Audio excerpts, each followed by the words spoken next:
From I Am Interchange, this is the Hatch podcast series.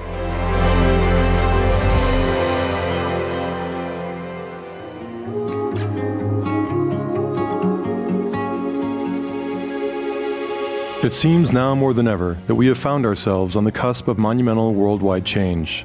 Whether we consider the environment, politics, infrastructure, health, economics, or inequities across a broad swath of social constructs, the consensus is clear and urgent. All is not as it should be. The United Nations, a consortium of 193 member states from around the globe, agrees. In 2015, the UN unanimously adopted the 17 Sustainable Development Goals, the SDGs.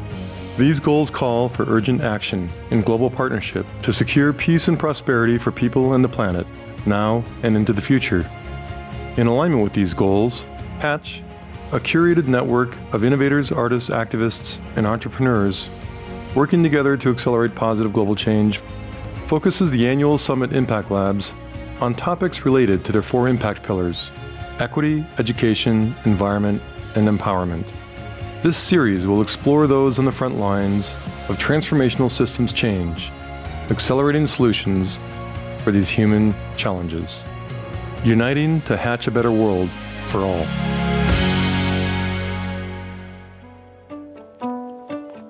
I'm Tate Chamberlin, and in this podcast, I'm joined by Dr. Hakeem Oluseyi, Cindy Chin, and Elyse Klaidman in a discussion examining the good, the bad, and the ugly of our current education systems and innovative approaches to STEAM explorations, both in and out of school. Dr. Oluseyi is a renowned astrophysicist, STEAM educator, author, and inventor.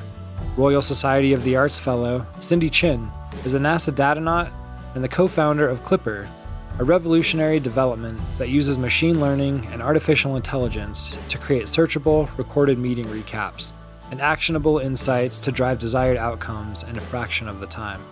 And artist and educator Elyse Klaidman is the CEO and co-founder of X in a Box, an online platform that partners with innovative companies to develop world-class lessons that connect the classroom to the real world.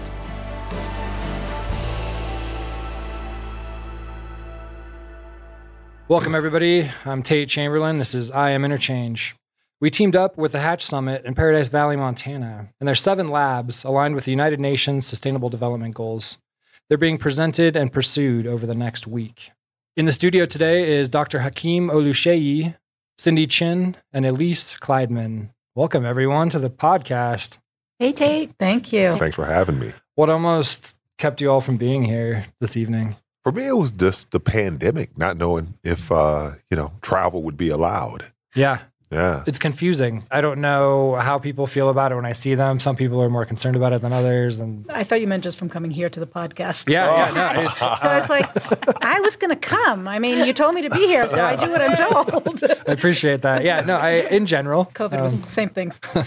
Elyse, is there a book that has really transformed how you think about systems change or disrupting systems? I'm actually reading a book right now. It's written by Chris Emdin. He's the author who wrote the other book that kind of just blew my mind around system change in education. That first book is called For White Folks and the Rest of Y'all Who Teach in the Hood. And this one's called Wretchdemic. And if you haven't read those books, then Wretchdemic. Put them right on the top of your list. Hakeem? I have not. Okay. So, I'm kind of always walked by the beat of my own drum kind of a thing. So I am an academic. And so I do a lot of work in, STEM and how to do STEM better, especially in communities where, there is no background of STEM education. So a lot of it is almost instinctual for me, just seeing what's necessary where I live and work versus, what we're missing in our communities. Okay, so being in STEM and kind of teaching it has led you to have the instinct and kind of maybe street education. Yeah, exactly. Living it. Because the thing, I think, the benefit that I had is that I learned certain things late in life. So I was still pretty much in touch with ignorant me. You know what I mean? Like me who had learned things wrong that were related to academics. And then, there's scientist me when I get it and pull it all together like, oh, here's what, and then, I started thinking like, well, why the hell was it presented in this way, and in this timing? But, there's so many different, levels to it. What are you reading, Cindy? Oh gosh, there's so many nonfiction books you have to read. It's like a never-ending. That's why I carry a Kindle now instead of like regular books. The one that's on my to-do to read is Daniel Kahneman's Noise. Is nice. There, right? Because I think he's just been instrumental with his work and research, especially in the tech and STEM fields, in behavioral psychology and all that, which is a big deal. Part of systems change is how we think about it, and when you think about what needs to be done, you also want to know the motivators and the motivations behind why does it need to be done? What needs to be fixed? How do you approach it? Then how do you get the stakeholders involved? So there's a lot of noise. And so his book is sitting at home. It's a hardcover, so it's an actual book, and it's not on my Kindle. I gifted it to my father first, and I ordered it. And I sent it to him, and when I said, when you're finished with it, I will have that. So that's why I haven't dived into it, but it's coming. Yeah, good. What keeps you all up at night? Stress. Stress? About what kind of stress? Just so your schedule and your day, your to-do list that's never ending. When you're building a company in the tech industry, you're nonstop 24/7, and so you get consumed by that, and sometimes you have to give yourself permission to just let go a little bit. Come to Hatch, come to Montana, and say, I'm off the grid. I can't be on this call, and you have got it. We'll record it because that's what the company does, CLIPr. I'd say not being able to get as much done as I want to get done, and then not being able to get as much done as we all want to get done. And so same thing, building a business where you're hoping to influence and change systems, but the systems are so entrenched. And when you're talking about education, and it's so critical, and there's so much bureaucracy around all of it, and you just think how, every time I hear a story about students not getting what they need, and then you multiply out how many times that's happening everywhere, and you think, okay, I'm doing this little tiny little thing, trying to make it a little bit better. But then being here and meeting all these people who are all trying to make it better, and it's like, okay, all right, so there are a lot of us who are working towards this, but it just sometimes seems so big. It's the challenge of making the problems tangible enough for people to kind of pick away at them in their own way. Yeah, I feel that when educational interventions come into our lives, it's kind of, late for a lot of people, right? Relatively speaking. So I have a son who was a, precocious little lad who, read like an adult when he was 3.5 and, was doing, advanced mathematics, algebra at 7. And so my mother says to me at one point, I think he's smarter than you are, when he was like 4. And my response to her was, no, the hell he ain't. His dad has a PhD in physics, right? My dad dropped out of school when he was 9. So it makes a massive difference. Every parent teaches their kids what they know to survive in their community, right? In certain communities, none of that shit gets you into Harvard. Yeah. You know what I mean? Yeah. What they have to offer you. So, by the time you're talking about school intervening, you're like, what, 5, 6 years old? Dude, when I got to graduate school and I started talking, like three of the guys, so I got a PhD in physics, okay? And so 3 of the guys in my research group, their fathers were PhD physicists. And when we started, comparing notes on our lives, and, I was like, damn, y'all cheated. My dad's a PhD in physics too. Oh, sorry. Nice. Yeah. But the point is that if you have that type of, so when we talk about education, we're talking about academic education. And so if it's not in your home, right? If it's not in your home and community, then you're just like, you were super interested and you got really lucky, or you're asked out, and I think that's the bigger problem. So we're all focused on schools. Somehow we need to focus on parents, so that as soon as they hit the earth, they can be for their kid what I could be for my kid academically. Yeah. I was just going to say, we talk about education, and I think it's about learning.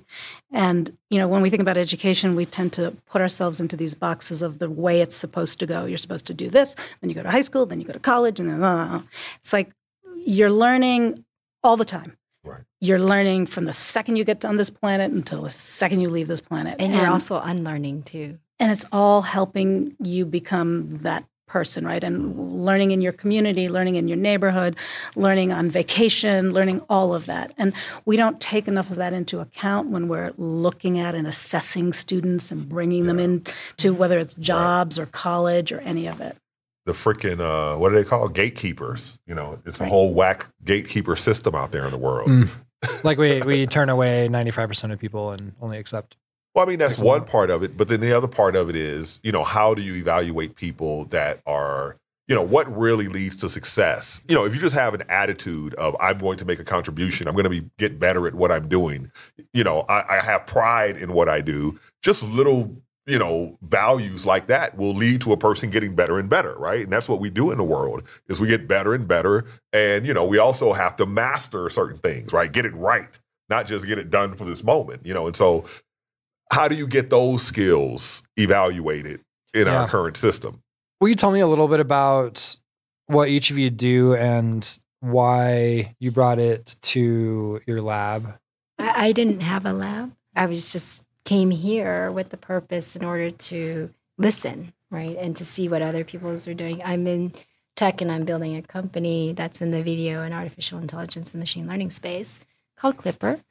And we take high value content videos and we process them with our AI and create topics and summaries so that it's like a table of contents for your video so you don't have to consume the entire thing, which is, it could be a very helpful educational tool too, right? Especially since even the trends before 2020, the pandemic, everything was moving towards video content. And then when the pandemic came, everything went 100% video because schools were shut down, and et cetera. And so you're kind of complementing the educational space. Exactly. I didn't know how that would apply when I came here because I looked at it, I read all the 99 other amazing, extraordinary people who are coming here, and they're doing all these wonderful things for education, social justice, for awareness on climate change and, you know, sustainability. And when you realize it, you look at it from data, there's room for it. And actually tomorrow night, I'm going to give an Ignite talk about what that looks like and how everybody comes together. Last night, Yarrow opened with Carl Sagan's Pale Blue Dot in his video, which is always so inspirational, and how when you take a microscopic lens of it, especially through our own perceptions of us and how people perceive us, it may be a little overwhelming, but when you kind of take a step back and dial it back even further, you realize that's such a small part of that system that is being created in this experiment that we call life and living together. And so I have a presentation tomorrow night on the math of digital transformation, which affects everything. And hopefully that can bring it all together and how we're all working together in our little tiny pieces. Love that. I think that's my purpose, is to share that. Yeah, I love all of the components to Hatch of just fusing. And I didn't know that. Industry and art. Yeah. And, I didn't know that. I didn't know that was an answer, right? Or that was a possibility. I knew it was a possibility, but I didn't know it was an answer. You know, I kind of thought I would just put it out there and see what happens. And as I kept talking to people and whatnot, I was like, oh my God, that's my slide. That's my slide. And whatnot. So it'll be cool to see if it resonates with people or if it doesn't. It's okay. It's math. Tell me about your trajectory here. Well, I came here without any intention of getting anything particular from it. So I came before in 2018 in sort of the same way, and I got a lot out of it, you know, and great relationships that have continued till today. And so I just come like that, an opportunity presents itself, right? And I kind of approach life in the world like that, just leave myself open to it, and then it shows up. Just by putting yourself out there. Yeah, or it's almost like it comes to me and says, hey, you know, do this. And I say, sure, you know, and then it turns out well. So Hatch has kind of been like that, right? But so much of my life has been like that. I love the cross-pollination of different ideas, you know, and coming together with people. You know, I love nothing better than like learning from other people, you know. So that's a really cool thing that happens here. Yeah, I'll kind of go back to what I said before, which is, you know, we've got these intractable, huge problems. And I knew education was going to be on the minds of a lot of people here. And so while building the education company that we're building right now, I want to learn from everybody's different perspectives and then figure out how we can partner and how we can accelerate this change that needs to happen together. What would be your ideal partnership?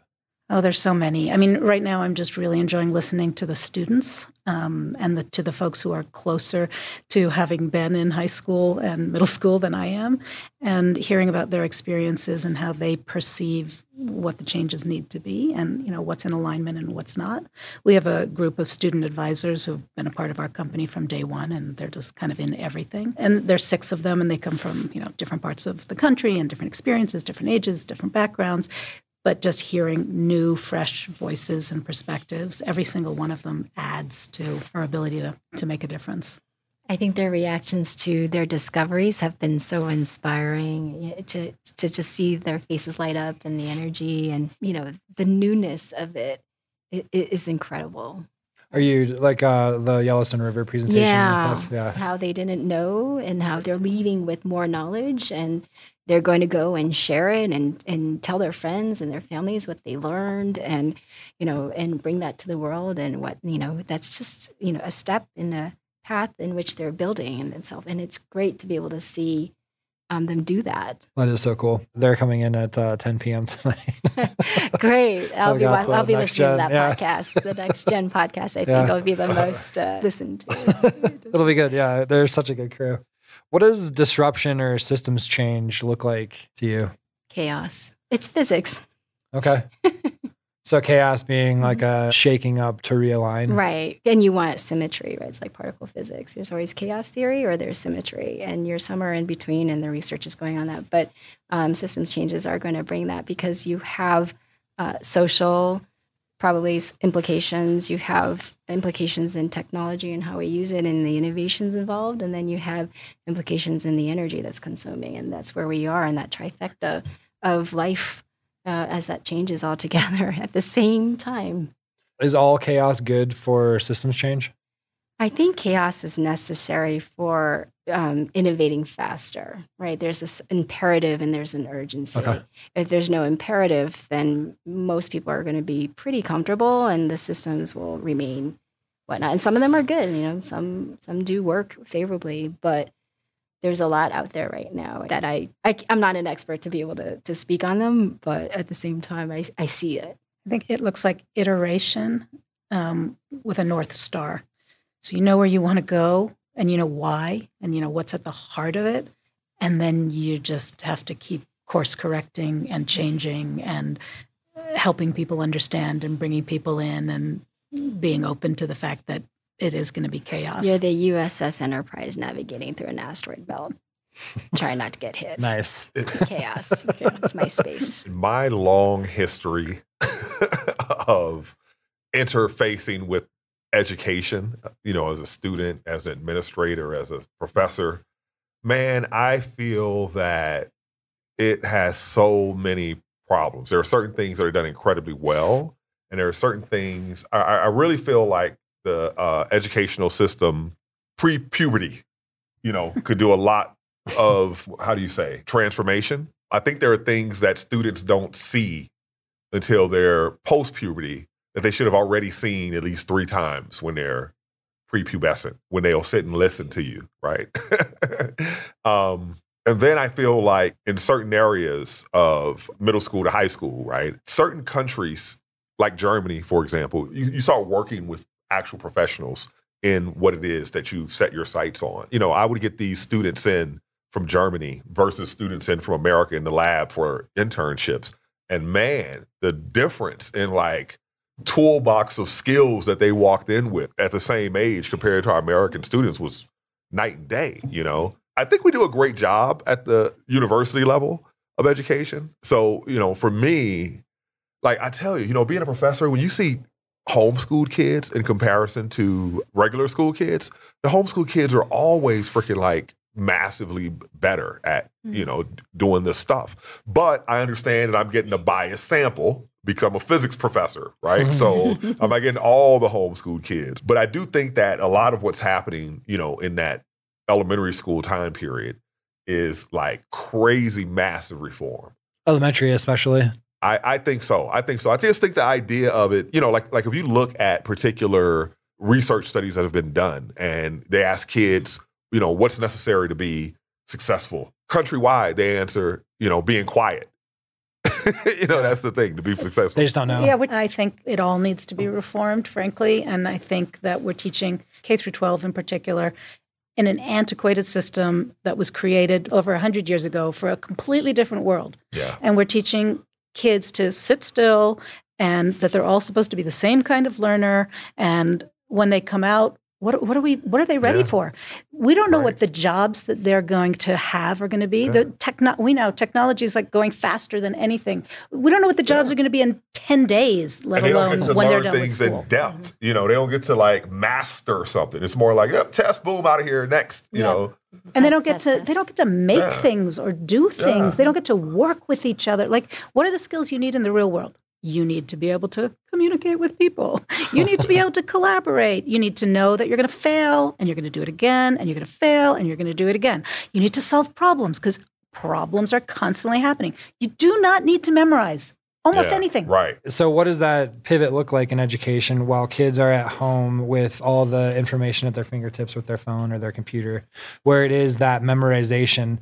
Is there that shift from not having to memorize anymore to more project-based learning from all of the information at your fingertips? That's part of it, but there's another part of it that is vital that I think that, again, has to do with that antiquated system.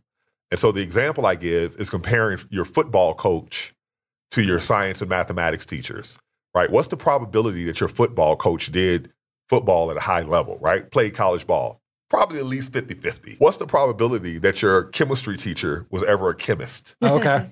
Right? So you don't even know what you're teaching to. If I'm going to make a physicist, a chemist, a biologist, there is that whole notion of the misguided student who thinks, when am I ever going to use this? Once I got incredibly educated, I realized, there is something to that. A lot of this is straight up, it's not the direct path to where you need to go to be a professional in STEM as far as that type of mathematics and logical training is concerned. You go down all these weaving pathways, and taking way too long to get down the pathway. By the time they're ready to decide what they're going to do in life, they're like, whatever does not have math, right? I know, that was me. The thing is, every teacher does not have to be a chemist, right?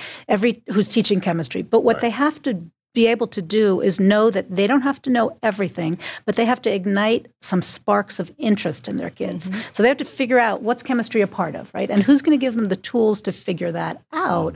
And then let kids play and let teachers be a part of that. Like, hey, I don't know how to do this. Let's figure it out together. Why do you want to figure that out? Oh, you want to make that thing?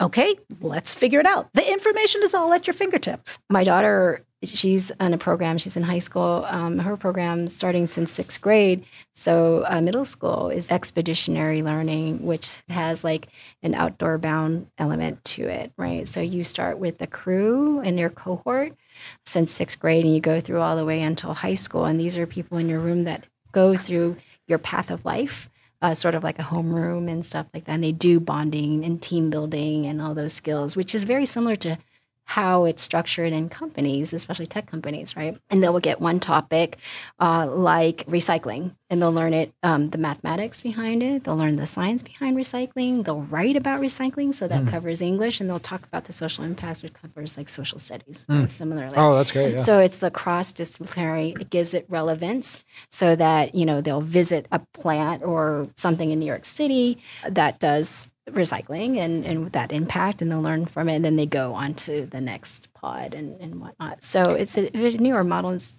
kind of interesting. It's an awesome model, and the sad part of it is it's the tiny minority of schools that are teaching that way. And so the vast majority of kids in this country aren't getting the benefit of that. And so what can we all do? We don't have the responsibility to change the system and the bureaucracy around it. But here's the thing, is her New York City school is a public school. It's not a private school. And so it can be done. There are amazing public schools doing amazing work, and they're all having to find ways around the system. And there are all kinds of educational solutions and programs that are coming together to help support what we've realized is a big issue. Like, how do we connect what students are learning to the way people actually learn and the way they need those skills in the real world? What are some of the most interesting ideas that you've kind of come across recently? I mean, I'm thinking a lot and reading a lot and listening a lot to trying to understand how students from different cultural backgrounds are coming into classrooms and how their teachers, I heard someone today refer to it as cultural competence, that teachers have to have cultural competence. I love that. And I think we have a lot of cultural incompetence, and that incompetence is making students see themselves as not learners or not successful. Right, or not enough. Not right. enough. Wow. I don't do it this way. I don't fit into that box. And so how can we be more sensitive to, aware, train teachers differently, think about the human being? I'm really impressed with how the students that are learning now have such a social conscious about things that they're learning about. I taught a class at the University of Applied Sciences in Salzburg in the spring, and it was about deep data and deep space. And I taught it, and they were so animated in debate about should we be terraforming Mars or not? Because we are the viruses on that planet. We are the aliens. We are not indigenous to another planet or the moon or whatever. And they're very opinionated. So it's fascinating that they really, really care. And this is something that they're learning here and some of the problems that we're trying to tackle as a planet with sustainability and climate change, pollution, all those things. And they're the stakeholders of tomorrow, and they already have their foundations in that, right? And I was talking to someone else earlier today who's trying to build a lab in collaboration. I was just like, well, you need to start talking to these students who are entering college and in college now, and you maybe even high school, because they are the future stakeholders in what we will be doing in those programs. And you need to think long term on what those phases are and how is it relevant to them, because we're going to be aged out at some point. Well, this one is sort of close to home, but I am the president-elect of the National Society of Black Physicists. Congratulations. Congrats. Maybe. You know how it is. Depends what you do. You do a lot of work. But the current president created a relationship with a top science foundation in New York City, the Simons Foundation. And so we have these summer students that come in. And, you know, this is like the new generation of younger physicists. And, you know, it's almost like your special forces of science kind of thing. And we have some doozies. We got some great students. So, you know, humanity is okay. You know, for myself, I look back at the past and I see that the physicists were like Einstein and Dirac and Fermi. And then, you know, when you do it as a profession, you look around and you see it's you and the people that you've known since you were in college. You're like, oh, no, poor humanity. Right? It's us now. But then... But that excitement's coming back with the people who are coming up. Well, of course. You look at the people... Well, that's the thing, right? You look at the people who are older than you think they're amazing. Look at the people who are younger than you, and you think they're amazing. And you look at yourselves, and you're like, What? damn it. Yeah, So true. self-critical. So true. Yeah. Whose reality do you all think will win the future? All of them. All of them. I love to study deep history, you know, and the history of humanity and the planet. Every future is going to come to pass. Every right? future? Every future is going to come to pass. It's just what happens, right? It is what it is. You know, I've never really been cynical until I got older. And it's only about a couple of things. One of them is the high population density of humanity. And the other is my observed, the loss of biodiversity that I personally have observed. Those two things like, oh no. But then on the other side, man, there's the human potential. And I feel like humans are so dope and brilliant that we can do anything, really. But the people who tend to rise to power tend to go off the deep end from time to time. They always have, and they always will, right? We're always, you know, end up in a situation with the rule of the few over the many, you know, and wow, the whole thing explodes and you start over. They call that democracy in this country. Right. You know. I'm going to go with your answer. I think that was a pretty good one. I mean, we look at, I keep thinking, you know, in these days that have been probably the craziest, hardest period of history that I've lived through. But then I go and I read history and it's like, oh, it just keeps repeating itself. Mm-hmm. It's like brilliance, horror, brilliance, horror, brilliance, horror, and everything in between. And so, yeah, I think every reality. Yeah. It's every physics. reality. Positive and negative will always exist together simultaneously. You just don't realize it. Oh. It all boils down to physics in this particular company. Every reaction, there's an equal and opposite reaction. Are these challenges great enough where we need a dictator for a day? You wanted to be a Cindy Day for a day? Is that what you're asking? One of us? One of us? You inviting us? I mean, And how it depends. define we? Planet-wide or a country? I mean, however you think it would solve the amount of issues that are out there in the time that we need to solve it in. Dude, would it's it do so us easy. better to Think be a about it dictator? like this. All right, so here's the data we have, and here's how we've responded versus how we should respond. So the data we have is we've had 3 atmospheric emergencies: hole in the ozone layer, acid rain, global climate change. What does that say? That says that we can make the atmosphere do what we want it to do, right? We can engineer it. And do we come in some treaty of like, hey, let's maximize and optimize the atmosphere for all humanity? No, we're like, oh, let's go for maximum greed, all out. Oops, we put a hole in the ozone layer, oops, we're raising the temperature, right? That's how we're approaching it. But if we could come together, we'd be like, yo, do you remember how clean the atmosphere became when the pandemic shutdown occurred? That. It was amazing. The plants, just the trees and everything. The animals, the way the animals came out. Yeah. Yeah, but I don't think a dictator for a day or a dictator for a minute is going to solve anything. It's any solution at all. Yeah, I mean, what if one of you were the If dictator? I'm the dictator, all You're problems always are a dictator solved. in your So classroom. are we moving fast enough then? No. Is democracy moving fast enough to accomplish it? No. So, I mean, is there... No, but a dictator's not going to make it move faster. Nah, dude. This whole climate change thing, it's already happened. Like looking at how quick the changes are occurring and what needs to reverse it, it's like a tsunami, right? It's going to go so far before you're going to be able to make it retreat. kind of that like pendulum we were talking about. Yeah, it has momentum. It has momentum, right? It's going to keep going in that direction, even if we. Yeah. But because we're not, if we were to go all out immediately, I believe we probably could change things, right? Yeah. I was in a conversation with someone the other day who said, yeah, it's over. It's happened. It's happening and will continue to. However, and he said, I have so much faith in the human intelligence and our abilities that what we need to be focused on is adapting. Because it's moving, it's happening, but we have so much technology and brilliance and ability. Let's focus on that. Anti-fragile systems is what they call it.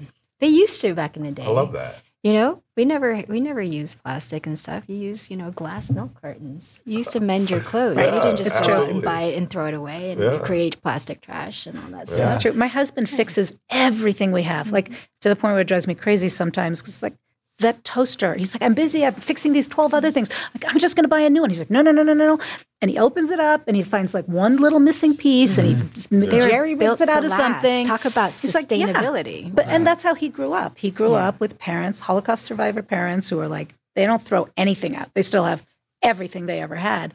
But that's the world. We can't even discuss our population growth. Like, I don't 7.4 billion isn't a big enough number. I don't know that a planet that only has us and the stuff we use and eat doesn't work. I don't know that to be true, but I kind of feel like that's true, right? It's not good, especially seeing how we're so dependent on the systems for distribution of things. And so now shelves are empty everywhere. It's kind of shocking to me in how quickly it can all fall apart. So it seems like one of the things we need to do is to do exactly what you said, have local skills, know how to do everything locally so that there's not just like all out pandemonium. Right, grow your own food. Although agriculture is also another problem. Yeah, produce your own energy because that's going to be another issue if something happens to a power plant or the oil lines, like remember they got hacked. Yeah. So basically stuff you need, if it's not local, it can be cut off. So you need to have a way as a society of making sure that you have some sort of backup for that. And so if we take it back to kids and to education, and kids really care. They really care about what's happening to their planet that they're going to be left with. And get them coming up with solutions and get them, learning the physics and the math and the art and the humanities and the communication around these problem solving. They're in it. They're motivated to do it. And it has to be done. It's got to be done. Yeah. What brings you all hope? Younger generations bring me a lot of hope. There's so much untapped talent there and potential, and this new group of young people out there who are socially aware of the things that we're doing wrong, that we shouldn't be doing wrong, and they call us out on it. They hold everybody else accountable for that in those futures. We're seeing the chaos and the clash and the disruptions and the political cycles for that. I'm betting on them. Yeah, I would say people's stories, storytelling, sharing their stories, and we've got more and more ways to share them. And as we share them and become more familiar with each other's frailties and backgrounds and hopes and desires, we feel more connected. And when we feel more connected, we can make stuff happen. That's a trend I'm seeing, too, that's really beautiful to me is, I grew up in a segregated South. And the way I see the cultures and the people just coming together in America is really cool. We know as soon as we hear a story, it touches us in our hearts, right? Yeah. And it's like, and everyone can relate to it. And then all of a sudden, you're all the same. You're just people. Right. You're not, you're that kind of person and you're that kind of person. And yeah, we're actually working on a program, which is a storytelling program. It's called Story Experiential with Pixar. And it's based on some of the content we created when I was at Pixar in a Box. And this is about getting all students to feel like they are storytellers and share their stories and begin to understand why that's important in the world. This is I Am Interchange. Elyse, Cindy, Hakeem, thank you all for being here. It was a really great conversation with you. It was really fun. Thanks for inviting us. Yeah. Each of these voices lends a STEAM-informed perspective to a conversation as much about the future of education as it is of the planet. As Dr. Oluseyi points out, by the time education intervenes in most of our lives, it's already too late. The creative spark and excitement around learning rests firmly in the hands of parents rather than schools. Further, removing the vernacular around education, the antiquated constructs and constrictions, opens a dialogue around true learning and the innovation that results when interest and enthusiasm become the new benchmarks for evaluation and success. When professional education and exploration becomes the curriculum, and when problem-solving becomes the ultimate goal. Whether lighting a young person up with an unquenchable thirst to know, or inviting the range of perspectives to inform and inspire culturally competent futures unimagined. Systems change work intent on facing, head-on, those features and functions that challenge life, livelihood, and the planet's very existence, must find deep, intractable roots in a new educational agenda. A shout out to our media and production team, Jessica Byerly, Allison Gregory, Kevin Hilton, Roy Chapman, Eli Kisko, Raymond Onsatagi, Sean Mackinson, Robert Edwards, and Mark Groner. A special thanks to Yarrow Craner, Jared Silverman, Pete Strom, Josie Caton, Eitan Shapira, Cassidy Seckman, Bryant Stersala, Rachel Hicks, Katie Yam, and Lou Morris. A huge shout out to our Hatch supporters, Steelcase, the Kauffman Foundation, the Gwydion Fund, Envision Equality, Hatch Volunteers, Board of Directors, Hatch Guardians, and the community who help make this work and mission possible. To learn more about Hatch, visit hatchexperience.org. Building community could not happen without food. With that, I'd like to thank Whistle Pig Korean, Red Tractor Pizza, and Zocalo Coffee House. Do you have an issue that's riddled by gridlock in your community? Shoot me an email at tate@iaminterchange.org. That's tate@iaminterchange.org. Remember, share airtime and don't ruin dinner.